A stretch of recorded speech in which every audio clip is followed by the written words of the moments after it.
Coming up on episode 16 of Create If Writing. Your group on Facebook is only as good as the value that you're providing them. You get to be the one that provides that space for really awesome stuff to happen that you don't even know about sometimes. I can't go back to sleep, it's almost like if you do it right, it has this wonderful possibility for it to be even more meaningful and more powerful in people's lives than you have even planned for. I won the start, but disappearing from the horizon. Welcome to another episode of Create If Writing. Before we dive into a really exciting interview with Krimitsos from Biz Women Rock, I wanted to do a couple of housekeeping things. The first is that I wanted to let you guys know of something that's kind of related to me, but not necessarily this podcast, but will affect this podcast. Many of you listening may also listen to the podcast that I've hosted for Blogger to Business, which is now Business to Blogger. And I am, as of this month, no longer going to be hosting that show. It just became too much to try to have too many things, and I really want to be here building my brand and working on my brand and my stuff. So I wanted to give more attention and time to the things I've got going on my own home front than somebody else's home front. But I really enjoyed my time there and working with Becky and Paula and Mark and all the whole team over at Business to Blogger. And I also really enjoyed getting to talk with all of the people I talked to about blogging and social media. And in the beginning, when I first was launching this podcast for Create If Writing, that was the plan. A lot of those guests were going to be over here. But when I got hired by Blogger to Business, it made more sense for me to kind of separate and be more specific over there with blogging kind of stuff and social media, and over here talk about platform, but to kind of focus on the writing aspect. But the reality is this, you guys, I'm really eclectic, and as much as I try to niche down, I can't. I mean, I can, but I can't. So what I'm probably going to be doing is transitioning. This podcast is not going to change that much, but there is going to be a little bit more of a variety. And so what I'll be doing is probably I'll introduce each episode and let you know if it's going to be kind of an inspirational podcast, because we've had some interviews with people who I think inspire creativity and get you thinking in whatever your area of expertise is, whether that's blogging or writing or something else that get you excited. And then I will have some maybe specific writers come on and talk just about writing. But also, if you're a writer in this day and age, you can't not have a platform. So platform building is hugely important, and we're going to have a lot of that on here. So whether you're a blogger who's building your blogging platform as a blogger, or a fiction writer or nonfiction writer of books who's trying to build your platform that way, these interviews should be helpful for you all across the board. With that in mind, today's interview is with Krimitsos, and I met her at Podcast Movement this summer and got to hear her speak about Facebook groups. Facebook groups are becoming quickly the new Facebook pages, because pages clearly are not working for people because of algorithms and the way Facebook has made it so that Facebook pages, it's really hard to see things. Your community, the people who like you, aren't going to really actually see the things you're posting. So Facebook groups, a lot of people have turned there, and it's not just because of that, because Facebook groups have a lot of power, and that's something Katie talks about. So I heard her speak about Facebook groups, and she is so vivacious and bubbly and exciting and so competent, and she runs Biz Women Rock, which is a podcast. It started as a podcast, as she talks about in this interview, but it expanded into a site and a Facebook group and kind of a hub for resources for women in business and women who want to connect with each other and want to learn from each other and get great resources. So in this interview, Katie's going to talk about Facebook groups and how you can build a community and how you can sell to your group without being smarmy, which you know is my favorite word. So this is a really great interview. Whether you are a blogger or a writer or someone doing direct marketing, Facebook groups are a great way for you to connect and build with a community. So with that being said, let's dive into this interview with Krimitsos. We push and go and go and go. They say someday there will be time to take it slow, but on today's episode, I'm talking with Krimitsos from Biz Women Rock. How are you doing today, Katie? Woohoo! Biz Women Rock.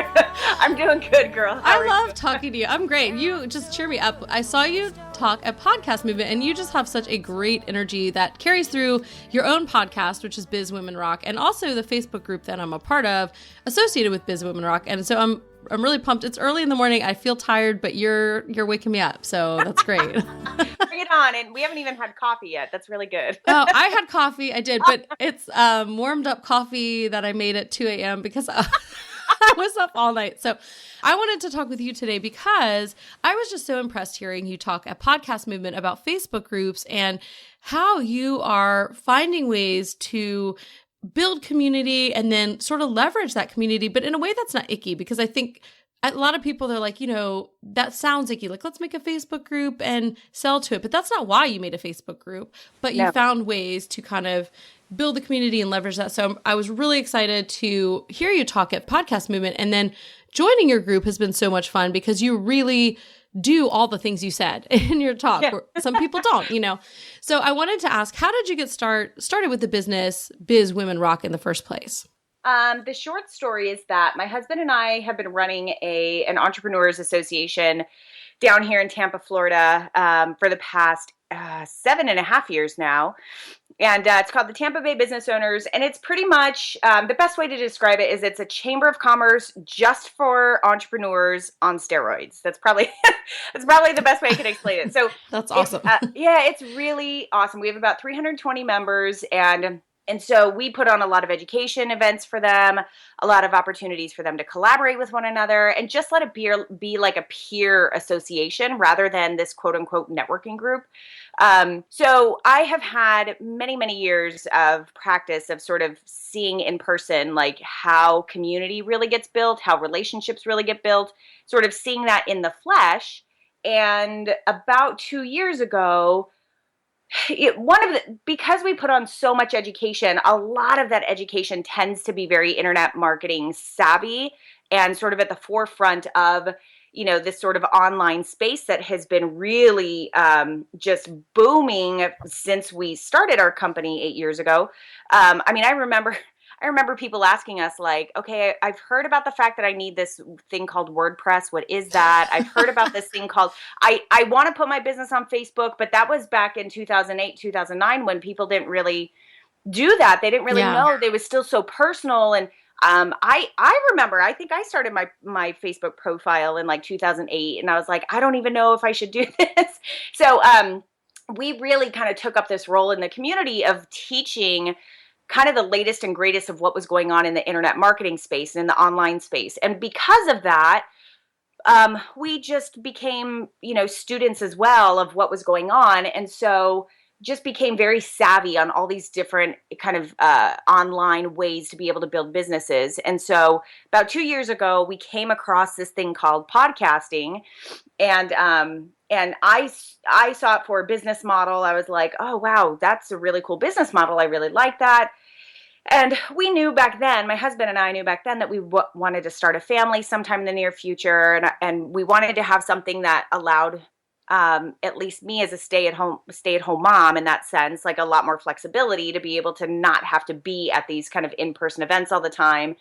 So he and I actually both came to the table with a podcasting idea, and mine just won out because I think I was a lot more niche in the market then. So I started a podcast called Biz Women Rock, and I knew I wanted to tell the stories of business women. I knew I wanted it to be very intimate. I wanted it to be very authentic. I knew I wanted women to be able to share the ups, the downs, everything in between. And so I launched that in early 2014, and that's kind of how it started, with not too much of a future kind of business model plan from there. We'll just start the podcast, let it go, and see where we go from there. Well, then where did you go? Like, what happened as a result of starting that podcast? So, so many things happened. So I have to say up front, my husband is just a tremendous marketer. He's got a beautiful marketing mind, like stupid genius. And so we were very targeted on how we were marketing the podcast, how we were getting it out there, how we were getting the brand out there. So we were really focused, but awesomely blessed with a lot of exposure in the very beginning. So, but what ended up happening was that, kind of the normal way for a podcaster to think about creating a business model was let me get sponsors and let me get affiliates. And if I can get the really famous people on my show, then that'll do something, right? Yeah. And so I kind of went in that direction for a little while. All the meantime, kind of ignoring this fact that people were asking me to like coach them because I had never really considered myself a coach. And so eventually, finally, I started like doing a little bit of coaching with people. Just about a month or two after I started the podcast, I should say I had a very, very active and robust Facebook page at that time. So at some point I was like, well, I think I should start a Facebook group. And I didn't really know why. I just knew, I kind of wanted to, term I always use is like wrap my arms around my listeners. Like I had a lot of listeners at that point, and I wanted to kind of like, I had a lot of people on Facebook page, and I wanted to kind of like talk to them and let them talk to each other. And that's kind of all that I knew. So I started this Facebook group and truthfully just kind of, was very intuitive about what it needed. It just used it kind of as a trial platform for me to sort of be this leader, because I still wasn't really used to that yet. Like, even on my podcast, I'm the one doing the interviewing of people. It's not like I'm sitting there and giving my expert advice to people. So it struck me as strange in the beginning that people saw me as an expert. And so now I was transferring that over to this Facebook group where all of a sudden I'm the leader. But I was doing it in this really cool kind of community building way, which I knew how to do offline. And I was just sort of like practicing how to do that online. So my business model, almost immediately, to be honest with you, as soon as there started being activity within the group, I started seeing that this business model of a podcast and bringing in revenue through sponsorship and having a podcast website and being just a podcast was not enough for the people who were a part of my group. They really wanted more. And many of them didn't even know about my podcast. So, or they didn't care, or they weren't podcast listeners. So all of a sudden, what the group allowed me to see was that the Biz Women Rock brand was actually being trusted for community. It was being trusted for, insight into business, for being able to be somebody who brought them resources. And it took me a long time, but it finally, as I took that year to sort of practice with the group and see what they liked and see what was interesting to them and see how they could interact more. And I was always still am really practicing with it. And at some point I finally made that huge, massive business model transition from being a podcast to being a massive resource and educational site, and for women. And the podcast is just one of those things. That's really cool. I love hearing stories about how things kind of organically evolve. Yeah. Because, sometimes you hear stories and sometimes I've experienced this in my own life where I have this plan and things aren't really fitting and I'm trying to like shove them in, like, get in there. This is what you're supposed to do. And I'm ignoring, like you were kind of saying at first, like you ignore these signs that are like, no, this way, come over here. This is what's actually happening. And I find when I kind of get out of the way and I'm just like, okay, where is this going? I'm going to go along for the ride and then I'm going to shape things. I mean, not that you shouldn't be intentional, but sometimes you kind of have to listen and let things, like you said, that first year of kind of seeing like, okay, what are people liking? What is this group? Like kind of letting it organically kind of define itself before you and started being more intentional. And not that you weren't being intentional then, but I think, in hearing you talk at Podcast Movement, you talked about some of the ways that you're intentional in setting that tone. So I'd love to hear more about how you do that. Kind of once you figure things out, like what were ways that you were intentional about promoting and fostering that awesome community? Yeah. So one of the things that I did very early on, because what I saw was that a natural tendency, the Biz Women Rock Facebook group, I should mention, obviously is for business women. Okay. So we're in the industry of business. People, all of my members have a business. They, and they want to promote their business. And so I think, and just what I've observed with other groups that I'm a part of or have heard of, that the natural tendency for people in a business group is to promote their business, right? Which is not in and of itself a bad thing. But when you start getting 100, 200, 2,500, 5,000, 10,000 people in a group, that's a hell of a lot of promotion. And it can get really spammy really fast. And so one of the things that And truthfully, I did this because this is what our local organization is like. We're very much a non-solicitation type of an organization. So, I created guidelines from the very beginning that basically said, you are not allowed to promote your business in here except for this one day. And every Thursday on Promote Your Biz Thursday, there's a huge string that people can, give shout outs to their businesses and say, here's what I do. Here's a promotion I have going on.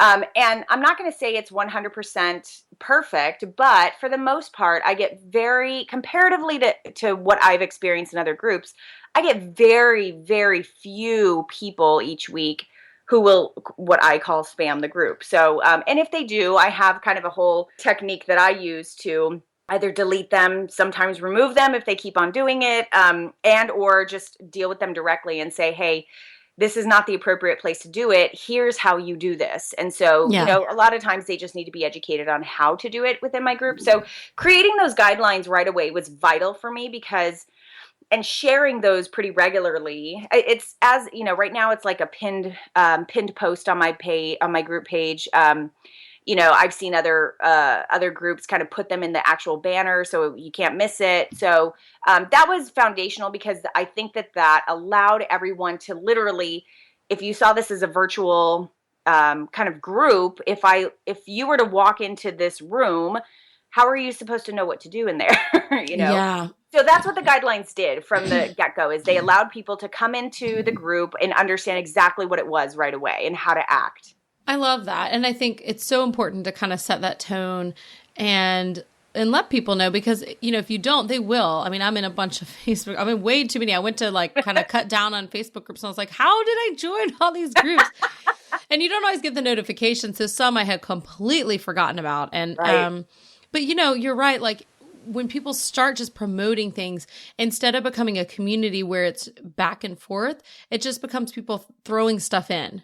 Nobody's taking out, nobody's giving back. It's just, here, right, get my stuff. Here's my stuff. Here's my stuff. Here's my stuff. It's not valuable anymore if you're like, hey, I need a retweet. It's not valuable for anybody. It's not providing anything. And I think, there's a place for that. I'm in some groups that are specifically, this is a share group. You throw up your links and it's a great place. Like, if you need to share things on your page, you can come here and pick and choose through what's on the wall, but nobody interacts. It's not about that. Right.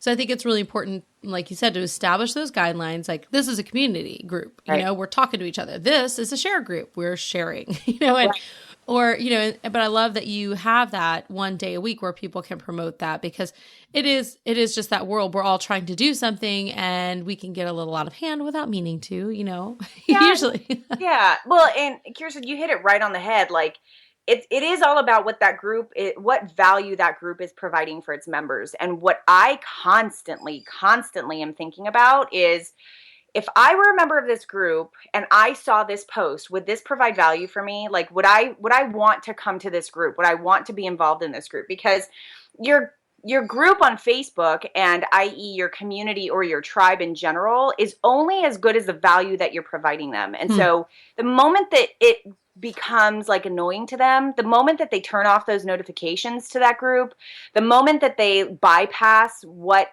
other people are posting in that group, is the moment that I've lost them and they're not active anymore, and they're not an active part of my community. And that's, I think about that for every post that I post, and I think about that for every post that my members are posting in that group. Because even if, I'm sure you've seen a fellow member post something in there and they're asking for maybe guidance or maybe a resource, and maybe it has nothing to do with you. Maybe it's not where you are in business, but you see that there's value there. So you're willing to keep on coming back. And that's what every group leader really needs to understand, is that the moment that it ceases to have value for its members, it's going to die.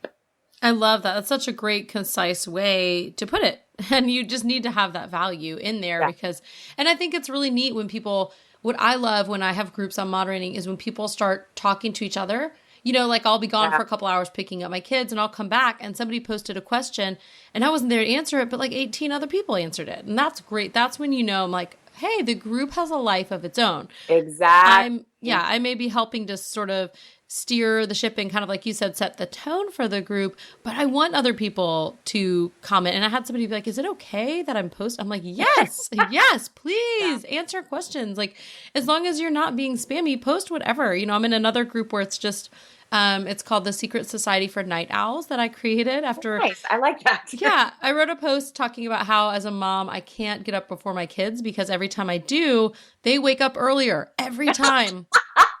They smell me. It's crazy. And I wrote this post because a lot of moms make me feel guilty, I'm sure they don't mean to. Nice moms don't want to make other moms feel guilty.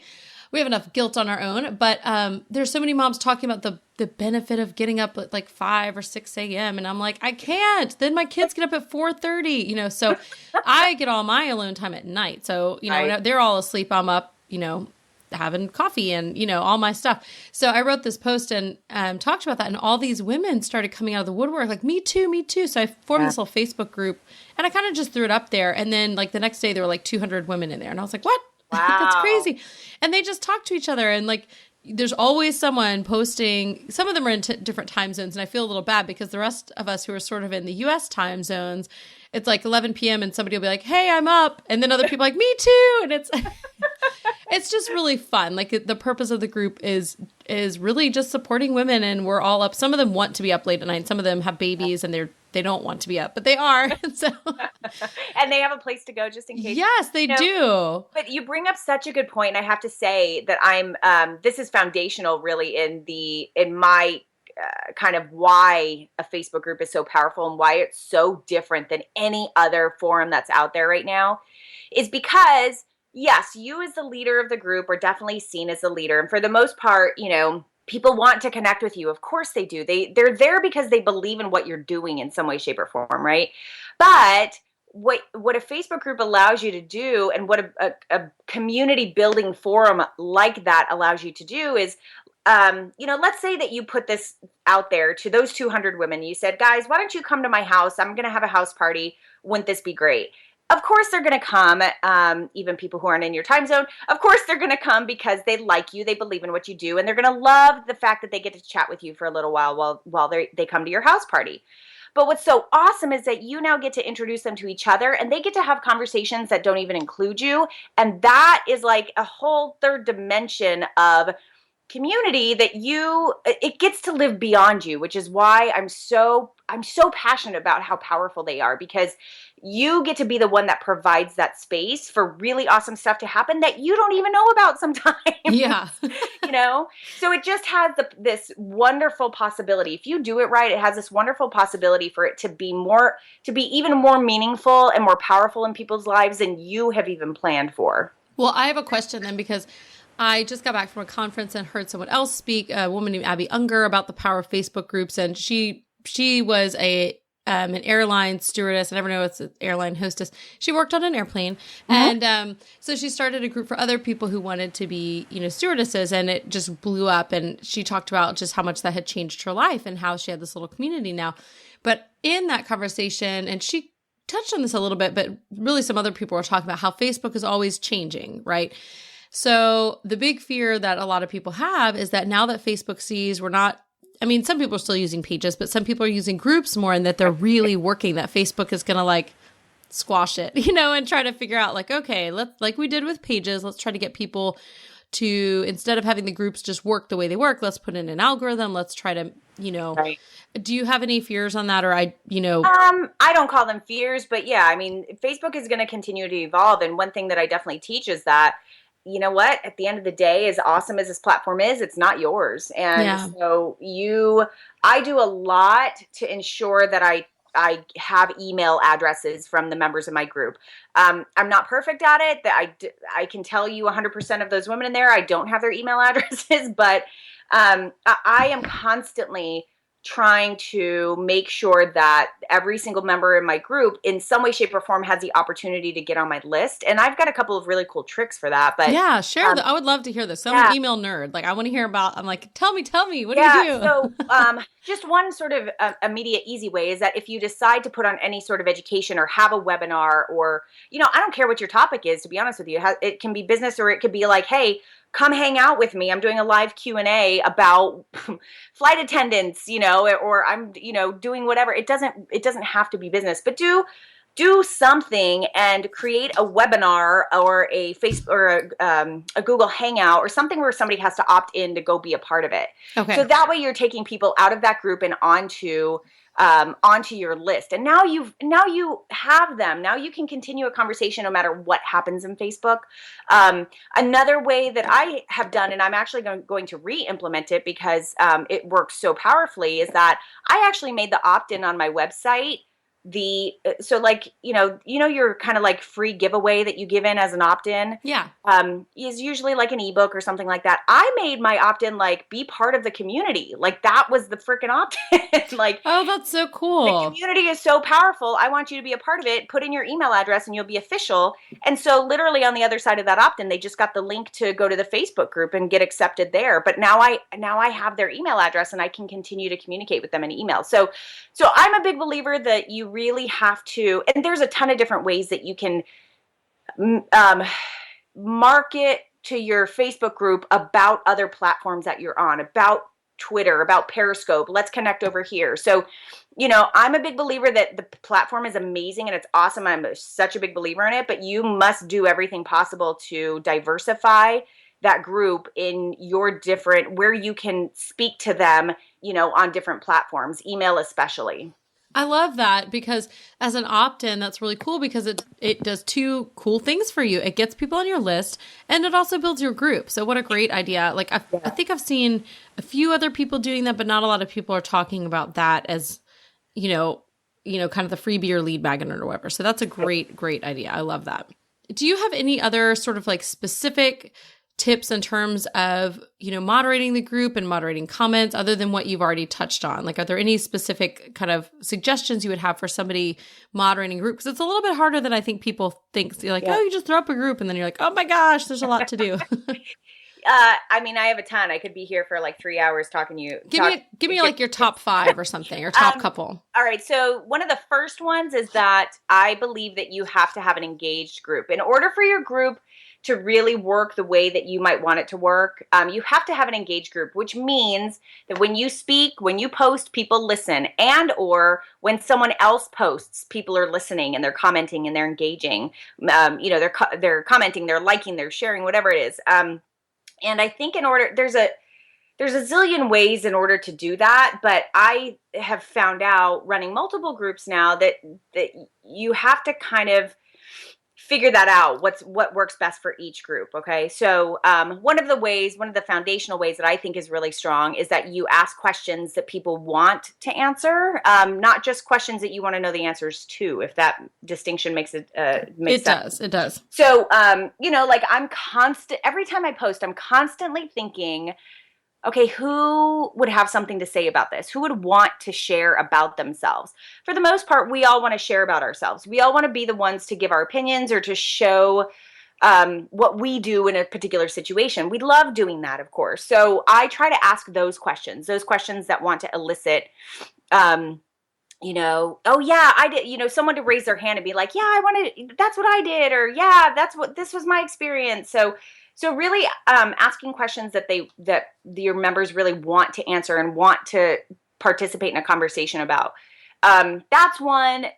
Utilizing different types of media is another, meaning when you post, you can post, just as like a straight up text post, which works great, or you could post like a picture of whatever, and now you have a visual, or you can even post video, which is very powerful. I just posted a video of myself yesterday working out, and I didn't really want to work out. So I was like, I'm going to post a little video that will ask the question of like, what do you do in your business that you don't really like to do, but you have to do it, and how do you prioritize it? Because that's relevant to business, right? And yeah, I know everyone totally has that. So I posted this video, and the video does two things. Number one, it makes me visible. It literally, people can see who the leader of this group is, and they can identify with me on a three-dimensional plane. Like they see not just a picture of me, but they see me interacting with them. And two, it makes me human. It makes me relatable. They're seeing me with no makeup, with my hair all back, sweaty and gross, and that makes it real, and that makes me a little bit more approachable as a leader, which I think is very important. So, so using those mixed media ways to be able to communicate, to be able to create engagement, I think is really powerful. And so, being able to engage your group is just overall absolutely necessary. And then I am a big believer foundationally, this is really like the entire baseline of the way that Facebook groups works. You can't sell your group until you have the right people in there, until you have engagement going on, and until they really know more about what you do. Yeah. I mean, there's sort of like this lineup of stuff that you kind of have to do in order for you to have the right to sell to your group. And when you do all those things correctly, which truthfully are not hard. I mean, if you are a good person and you have integrity in business, this is one of the easiest and most natural things to do. And once you've done those steps, you selling to your group is the least selly thing that they will experience. They will be so grateful that, oh, it's about time, Katie, that you tell us how we can support you. Oh, it's about time. I've been looking for this stuff, Oh my gosh, I'm so happy to share this, like there's just, when you do your work to get the right people in there, set the culture with those guidelines, engage your community, engage people in conversation, give them value out of that engagement. They are so happy to support you. It has blown my mind how happy people are to support me, whether they're the ones buying a course from me or they're the ones out there helping me market it. I mean, that's why it can be so powerful. So, yeah, that's a good little sum up. Well, segueing from that, because that was going to be my last question. This is a great place to go then. And you just explained a huge piece of it very well. But, how do you kind of monetize and leverage the Facebook group as a platform to sell without being, my favorite word, smarmy? Smarmy. I'm so glad I'm not the only one who uses that word. Love it. I love that word. It's exactly that. It's establishing yourself and your brand as valuable to the members in your group. And once you do that, because none of us like to be sold. However, when you as a leader are paying attention to the needs of your members and the needs of your community, you see very clearly what they need. And then all you have to do is offer it to them. And they're so grateful that you've offered it to them. And they're like, finally, I've needed this. And now it's coming from a brand and a person that I trust, because man, Katie, you've put all this time and energy into us and given us this value.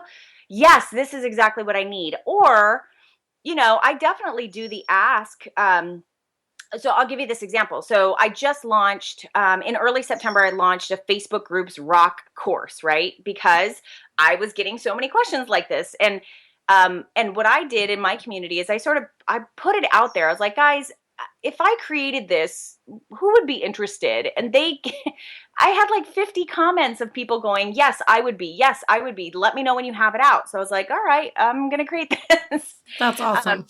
And so, it allowed me to kind of, touch on the market first before I put it out there. So I put it out there. And now, granted, a year and a half has gone by with me putting this energy into this community and people feeling that.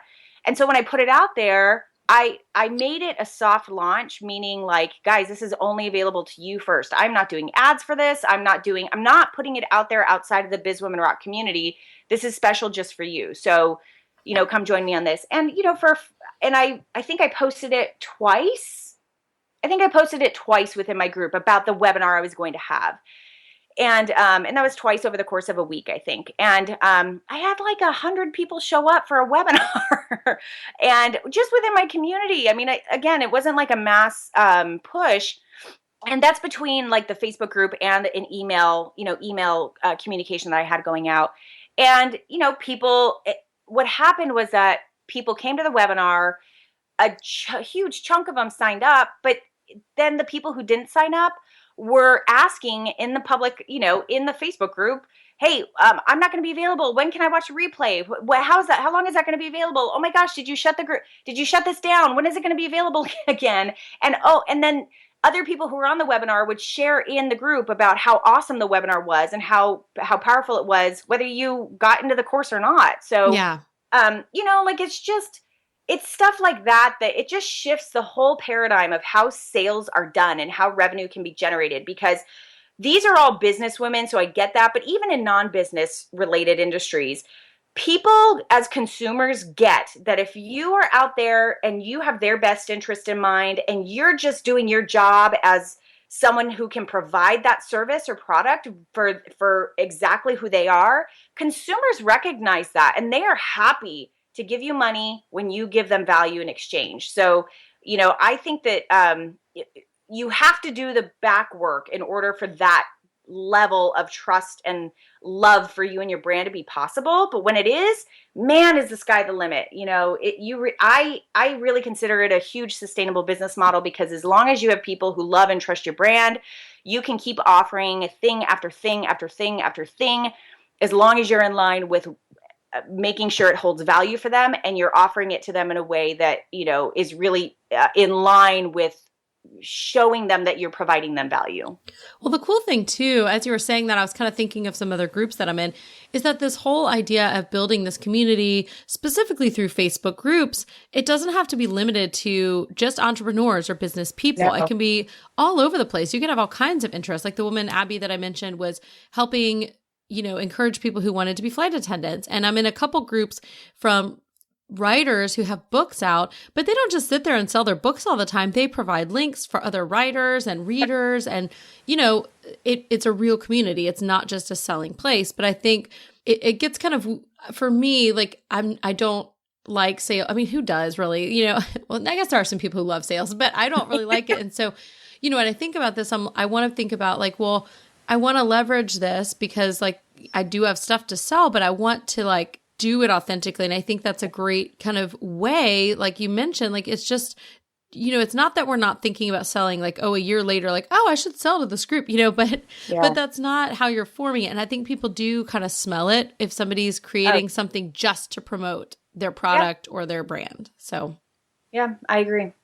Well, tell me a little bit more, and then I want to let you go because I know you are about to have a baby. You're launching your course again. You just opened it back up and you are a crazy busy woman. So tell me about your webinar. I got to go to your first one. It was amazing. So I know you have one this upcoming week. And this is one of, half the time I don't ever tell people when I'm recording stuff because I never know when it's going to go live, but we're going to go this week. So your webinar is going to be on Friday. Yes. And your course is open for just a little while longer. So tell me a little bit about what people will get in the training, and I can attest it's awesome. And then a little bit about the course as well.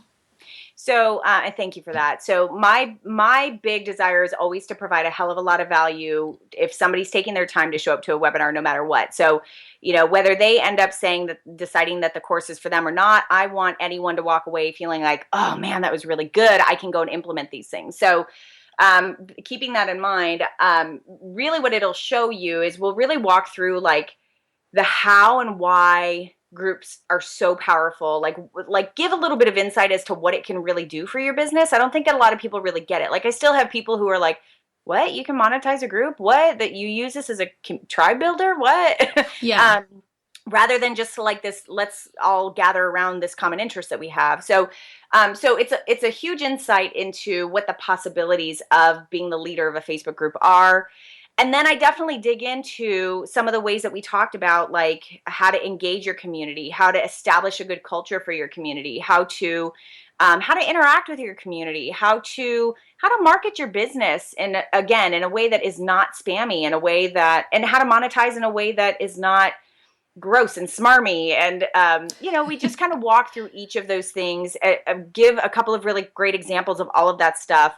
And give you really great insight about how you can really wrap your arms around all of that stuff, and how this platform, this Facebook groups platform, can be seriously life-changing for your business. And so, and then I offer the course, and the course literally goes into massive depth on all of these topics. And we just talk about, it literally will take people from how do I even start a group to, or, I have a group, but it's not really active.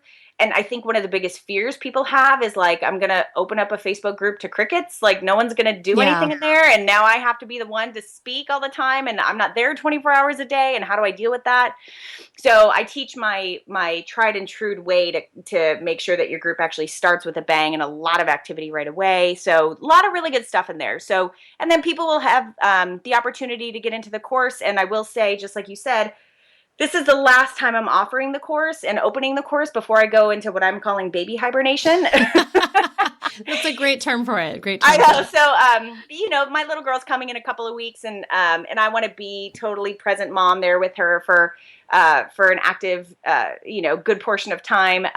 One thing I will say, somebody asked me the other day, like, are you still going to be working? And I was like, literally the one thing I will not give up is being active in my groups, because that's so real time, and you have to do that. And of course they're going to see pictures of my little girl. So, so pretty much like as soon as this webinar happens, the course will open up, and then there'll be a period of time, a few days afterwards, that it's open, and then it's done until November probably. And at that time when it comes out, it'll definitely be kind of this massive launch, at least more so than what it has been. It's been a really nice, intimate launch here recently. So that's what it's all about. Well, thank you so much for sharing about that. And I can say, if anybody wants to hit the webinar, what time is it going to be on Friday? It's Friday, September 25th at 2 p.m. Eastern Standard Time. And you can go and sign up at bizwomenrock.com/FBG sign up. That stands for Facebook group sign up. I got it. Yeah. So even if you can't come, this is what I always encourage people to do. I've had a lot of people say, like, I'm traveling that day or I'm busy at that time.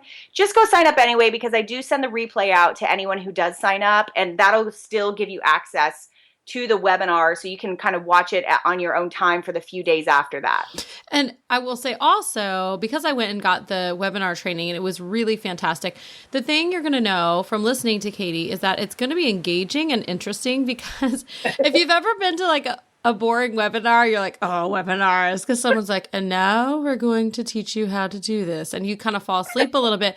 It's going to be a lot of fun. Like, you're not going to feel like you're, falling asleep learning something, or not learning it because you're falling asleep. It's going to be exciting and engaging, because that's just who you are, Katie, which is so infectious. And of course your groups are engaged because you just dive right in and you're yourself in your group. And I think that's so important, that some people, I think, feel like they have to be buttoned up and super professional, and you're professional and also really fun. So great combination. People need to go do the webinar and then, see if the course is right for them. Because if you're leveraging Facebook groups, or you already have an active group and you're not sure what to do with it, that would be, I feel like such a great place for you to learn what to do with that, because there is a lot of power there. Well, thank you so much, Katie. I feel pumped to get on with my day. Now I don't need coffee. I just need to talk to you in the morning. So bring it on. I'll be your morning wake up call.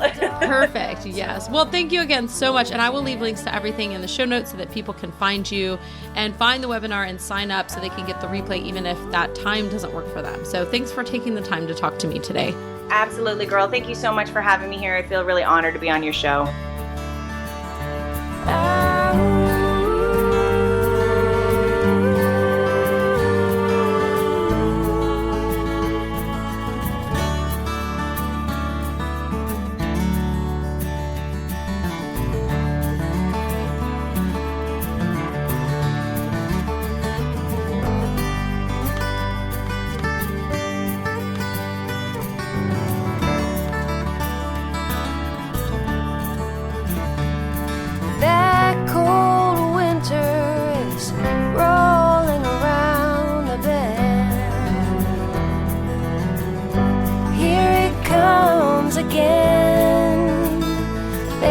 Chill in the air, and everywhere you can feel the summer